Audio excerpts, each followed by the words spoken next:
মিথ্যা সাক্ষ্যকে শিরকের সমান অপরাধ বলা হয়েছে। এর কারণে ইনসাফ পছন্দ এবং যোগ্য ও সৎ আমানতদার ব্যক্তিগণ নীরবতা পালন করে রাষ্ট্র ও জনগণের খিদমত থেকে নিজেদেরকে দূরে রাখতে বাধ্য। মিথ্যা ও অবাস্তব সাক্ষ্যের ক্ষতি ও খোসারত বলে শেষ করার মতো নয়।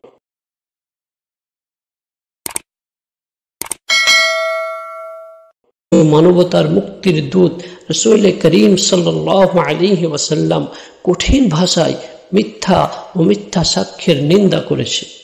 সহিহ বুখারীর একটি বর্ণনায় হযরত আবু বকর রাদিয়াল্লাহু আনহু বলেন যে রাসূলুল্লাহ সাল্লাল্লাহু আলাইহি ওয়াসাল্লাম একদা এক জায়গায় হেলান দিয়ে বসা অবস্থায় 3 বার সাহাবীদেরকে জিজ্ঞাসা করলেন, আমি কি তোমাদেরকে কবিরা গুনাহগুলোর মধ্যে বড় কবিরা গুনাহের কথা বলবো? সাহাবীরা হ্যাঁ সূচক উত্তর দেওয়ার পর তিনি বললেন, আল্লাহর সঙ্গে কাউকে শরীক করা, পিতামাতার অবাধ্যতা। এই দুটি কথা বলার পর তিনি সোজা হয়ে বসলেন এবং বললেন, শুনে রাখো, মিথ্যা সাক্ষ্য দেওয়া অনেক বড় কবিরা গুনাহ। মিথ্যা সাক্ষ্য দেওয়া অনেক বড় কবিরা গুনাহ।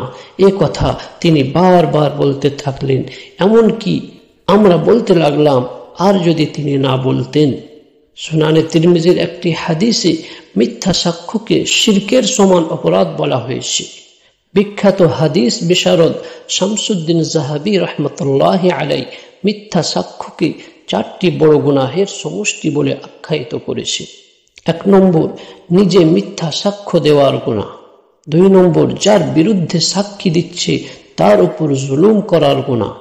3 নম্বর, যার পক্ষে মিথ্যা সাক্ষ্য দিচ্ছে তার উপরও প্রকৃতপক্ষে জুলুম করছে, কারণ সে যা কিছু পাওয়ার যোগ্য ছিল না, এই ব্যক্তি মিথ্যা সাক্ষীর মাধ্যমে তাকে এর অধিকারী করে তুলছে এবং এভাবে তাকে জাহান্নামের দিকে ধাবিত করছে।